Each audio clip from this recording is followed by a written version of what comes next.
racist hate in El Paso, still unexplained anger in Dayton.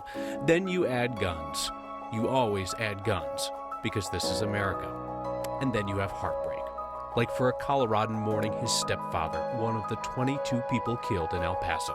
He did fight a lot. He went through a lot of surgeries. So, I mean, he fought to the last minute, but he just got tired. President Trump suggests that America try what Colorado is doing, a red flag gun control law to keep guns away from dangerous people. That is why I have called for red flag laws, also known as extreme risk protection orders. If Republicans give an inch on gun control, Colorado is proof of what will happen.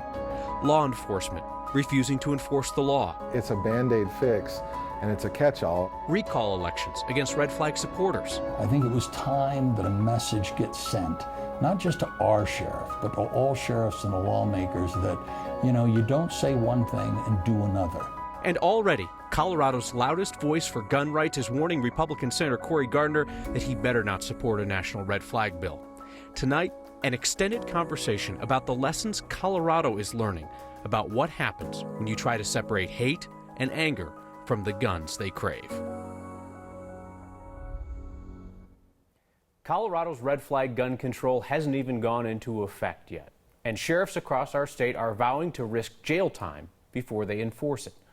Sheriff Steve Reeves of Weld County told our Steve Steger today, President Trump is about to change his mind. We must make sure that those judged to pose a grave risk to public safety do not have access to firearms. The president's call for red flag laws seems to fly in the face of an effort of many county sheriffs across Colorado. And there's always this desire to do something. Weld County Sheriff Steve Reeves has led an effort to ignore Colorado's law. I think the president has every right and is expected to step into these kind of conversations. I think the problem with the statements this morning is we're all reacting in an emotional way. He says even though the idea has the support of the Oval Office, Weld County still won't enforce Colorado's version of the red flag bill. Hopefully his advisors and the president himself are researched enough to understand that there may be a solution through a red flag law, but it's not Colorado's version. At issue, Reeves and other sheriffs don't like the law because they feel it lacks due process, not giving the accused a chance to defend themselves in court. And Reeves argues if you listen closely to what the president said this morning, they are on the same page. That if they do, those firearms can be taken through rapid due process. Everybody understands the term red flag and assumes that it means something that oftentimes it doesn't. Would it provide a fix to these mass shooters? I guess that's to be determined. Being able to catch these people or identify these people prior to that event taking place is the key factor here, and the red flag law still doesn't necessarily provide a means to do that. Reeves isn't in the business of writing laws, but I asked him if he would support any version of a red flag bill. He says he won't do it unless it reconsiders that due process argument, Kyle. So again, he says the president here reacting kind of emotionally like the rest of the country is, that we need to look at Colorado's law and compare it to the other laws. All right, Steve, thank you. So unless Democrats take control of Congress, it seems pretty unlikely that the president's idea of a national red flag bill is going to be brought up in the Republican-controlled Senate. Colorado has lots of examples to offer of what happens to Republicans who dare defy gun rights activists. Republican Douglas County Sheriff Tony Spurlock is facing a recall right now. Our Marshall Zellinger checks in on where that stands. Even today, the Facebook page dedicated to recalling Republican Sheriff Tony Spurlock is posting about his support of red flag laws. I'm part of the recall committee to recall Sheriff Tony Spurlock. Robert Wareham We anticipate that the signature drive will be in September and October. Is moving ahead with his recall efforts of a fellow Republican, despite the president, a Republican, saying this. That is why I have called for red flag laws. The one we have here in Colorado isn't it. Even before today's statement by the president, Wareham has been on record that the recall effort against Spurlock is more than just red flag. It includes the sheriff's office opposing a bill that would keep scanner traffic from being encrypted and silenced. We're not trying to recall him over red flag.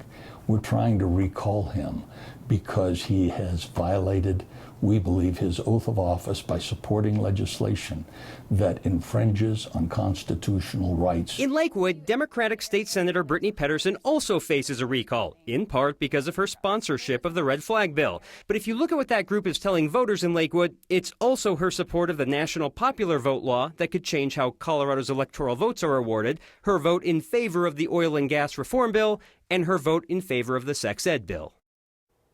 As a simple question, will either recall stop mentioning the red flag bill when seeking signatures? And Kyle, the answer is no. Despite you've got the Democrats here and the Republican sheriff and a Republican president, no, they're still going to show up at your door and be like, they supported this red flag bill. Will you sign this petition, please? You went out today thinking that this might go in a different direction. Oh, I was almost certain after the president made his comments that they might avoid that if they want to collect more signatures. And I was actually surprised to learn that both people I interviewed said, no, we're going to go ahead and continue to mention it. All right, the idea that probably minds are not changing in any significant way. All right, Marshall, thank you very much.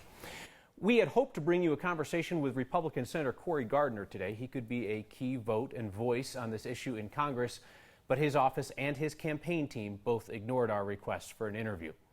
Colorado's most powerful voice for gun rights these days told me today that Senator Gardner should face a primary if he supports President Trump's red flag bill. Dudley Brown of Rocky Mountain Gun Owners exerts tremendous influence on conservative primary politics in our state and elected Republicans all across Colorado. Brown is in the camp that tends to think that guns are the answer to guns. So I asked him this. Should Americans of color arm themselves to defend themselves against white supremacists?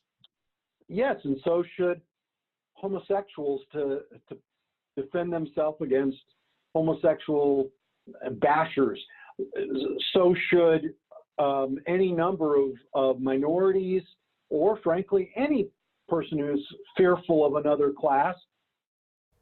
So stop to think about what you just heard one of the most powerful Republicans in Colorado say. That Americans who fear another class of Americans should arm themselves to defend against that threat. Now, Dudley Brown's talking about self-defense. The El Paso Shooters Online Manifesto talked about defending America, defending it from invaders. Now, typically we would not discuss something like that here, generally subscribe to the idea of no notoriety. We limit our reporting on the motives of mass killers. If the shooters are seeking fame, that makes sense. But when a shooter echoes the president's rhetoric about an immigrant invasion and then starts killing people over it, we have to talk about the motive. You can't scrub the fingerprints of white supremacy off the murder weapon here, and you can't just dismiss it as mental illness. Let me say it clearly. White supremacy is not mental illness. It's a political ideology, and it's killing people. Colorado leads America in rancor over red flag gun laws, but we also lead the way on how to heal. Colorado Healing Fund is one of those ways. It's a relatively new nonprofit. It helps with the material things when no amount of money can erase the hurt. That fund helped families after the STEM Highlands Ranch school shooting with travel costs and by replacing property that was damaged in the shooting. Now other states look to our example.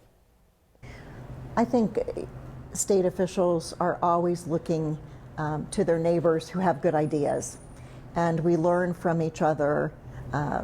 Unfortunately, sometimes we're learning from tragic events. I wish the Colorado Healing Fund would be also the Ohio Healing Fund and the Texas Healing Fund. I think every state should look very seriously at establishing something like we have created in Colorado. First time we've heard from former state AG Cynthia Kaufman in a while. The Colorado Healing Fund collects donations through the Colorado Gives website. Blaming mass shootings on mental health could be detrimental in the sense that it pushes people who are dealing with mental health issues away from getting help. That's what they tell us at the Colorado Mental Wellness Network. Their staff knows about that particular stigma. They've dealt with it firsthand. My name is Hope Hyatt. I'm the Executive Director here at the Colorado Mental Wellness Network. My name is Aubrey Boggs, and I'm the Advocacy and Outreach Coordinator. So we're a peer-run organization, which means all of us have lived experience with mental health and or substance use conditions, living in recovery. Assuming that those certain conditions make people scarier or more violent is simply incorrect. In fact, people with mental health conditions are 10 times more likely to be victims of violence and are not any more likely to be perpetrators of violence than anyone else. That stigma and shaming is really contributing to even further lack of support. It's the easiest scapegoat because we don't want to talk about the other issues in our country and in our world that contribute to white men committing acts of violence like this. Honestly, it can be really stressful to watch the news after an incident like this happens because they're talking about me when they say those things. Even though I've never done a violent thing in my life, they're including me, they're othering me along with these other these people committing these terrible violent acts simply because of a health condition that I have. These events are traumatic. The mental health we need to be talking about is how do we support people who are witnessing these things, who are losing family members, even just seeing it on the news. It is traumatic for everyone. I really see the need for connection and knowing folks are not alone. There is hope, and sometimes it takes a while to find it, but I found that the best way to find it is by being around others who found it too. There is help out there when you need it. We're talking about some difficult subjects today and probably throughout this week. The Colorado Crisis Services team provides support 24/7. You can call 1-844-493-8255 or you can text the word TALK to 38255.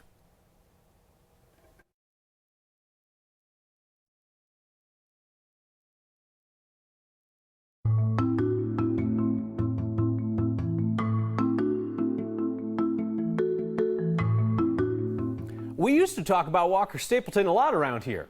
Then he lost the governor's race. He grew a really good beard. Guy looked happier than ever. Maybe that's in part because we're not talking about him anymore. Well, today Walker Stapleton was in court in Denver. Don't worry, it's nothing bad. It's fine. He's mixed it up with the company that collected signatures for him when he was running for governor last year. He had to throw out those signatures because he was concerned that non-Colorado residents were hired to collect them. You can't do that. Stapleton had paid $250,000 for the signature gathering effort, and he's going after this company because he wants his money back. He says you did it the wrong way. So we wanted to take you inside the courtroom today to show you some of the trial, but the judge denied our request to let the camera in. The judge said the loss of decorum would greatly outweigh the educational benefits of allowing you to see it. The loss of decorum. Yeah, let's talk about loss of decorum next time somebody accosts you outside the grocery store asking for your petition signature. The committee trying to recall Brighton's mayor says it has all the signatures it needs and more. Councilman Matt Johnson, who's leading this effort against Mayor Ken Kreitzer, says they turned in about 1,700 signatures today. That's 700 more than they need to be valid. They accused the mayor of overcharging Brighton residents for water and then firing the city manager to cover it up. The mayor firmly denies that. He says the firing of the town manager was over a personnel issue. Now the city clerk goes to verify those signatures.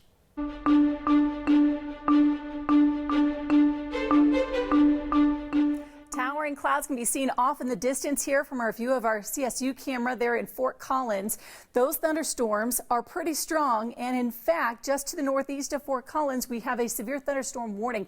This is in effect for Weld County till 6:30 tonight. It's moving towards the southeast at 25 miles per hour. Large hail about an inch in diameter, so quarter size, and 60-mile-per-hour wind gusts are possible with this system, this cell, and in its path is Keota and New Reamer. Remember, you need to stay away from windows. Get to the center part of your home as those storms move through. There is a marginal risk for severe weather across northeast Colorado tonight. Those storms could last even late tonight past midnight, but here in Denver, gusty thunderstorm or two is all we're expecting. 63 will be our overnight low. We'll have partly cloudy skies. Hot day tomorrow. 94 with, again, more gusty thunderstorms in the afternoon. Our better chance for rain will arrive Wednesday, Thursday, and Friday. And with those storms, we'll drop a little bit in temperatures. Highs at the end of the week will be back in the middle 80s. Kyle? Thank you, Becky. Hey, a heads up if you drive US 36 late. CDOT crews are going to be out. They're going to be putting what they call glare screens along the road repair site between Westminster and Boulder. So it's only going to be one lane in each direction, 10 tonight to 5 tomorrow morning. Same overnight closure tomorrow and Wednesday night as well. Denver is pretty pleased with how its first year of mobile voting went. A third-party company did a security audit into the voting app that they use to allow military members and overseas citizens a way to vote on their smartphones. They just released this audit, and it says that it doubled overseas voting from 2015. And it said that the votes cast over that app were recorded and counted accurately, which that's kind of what you want out of a voting app. The city says this is a lot safer than having those overseas and military voters email their ballots in. The audit still suggests the city needs to work with the Department of Homeland Security to do more audits of the platform.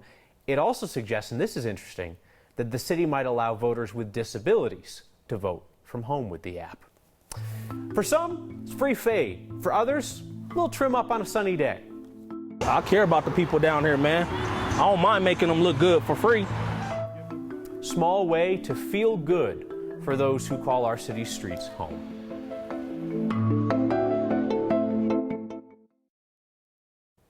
Tonight, we meet a barber whose shop doesn't have a roof over his head. Neither do his customers. Our Byron Reed introduces us. Well, he's like 2 weeks behind. Being there for your customers. I'm here 9 to 1 every Monday, 9 to 1. Is a golden rule for Taza Gillespie. You see this list? And there's a couple of people I couldn't even get. So right now there's 18 people on this list right here.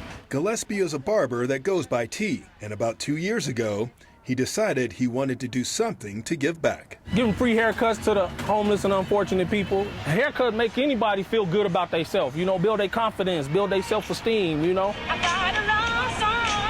So he decided to donate his time every Monday in a place where people can easily find him. You know, I was like, well, why not do it outside where everybody can just come? You know, if I go to a shelter, I'm only doing the people in the shelter.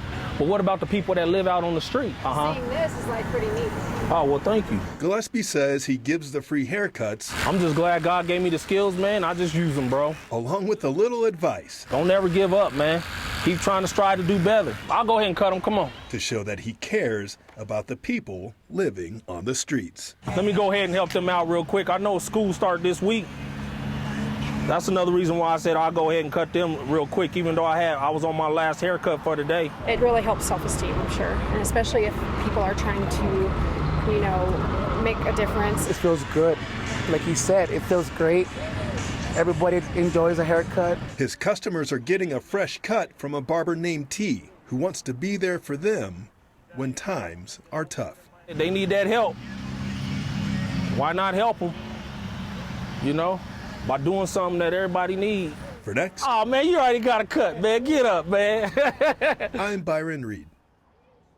T says he's seen a few of his customers get back on their feet. He says that's what keeps him going. He's convinced that those haircuts are helping. I appreciate that this program sometimes makes you feel something. Feel better if I didn't have to bleep so much your feedback, but we will dive into that passion about today's difficult news next.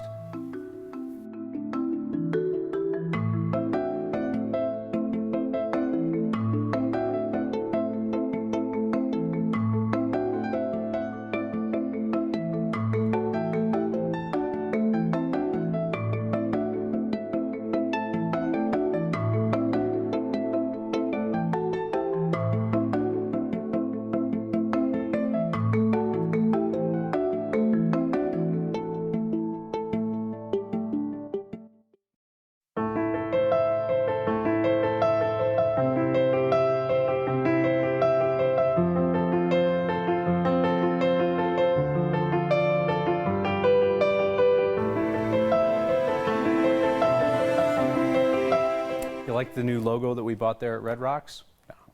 A lot of passionate feedback tonight about the difficult topic that we spent most of the first half of the program talking about.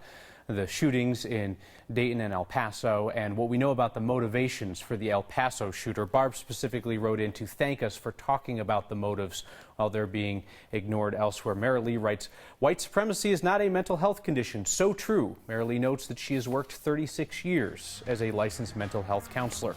Keith, not a fan of our conversation. Hey, Kyle, stick your liberal political opinions up your,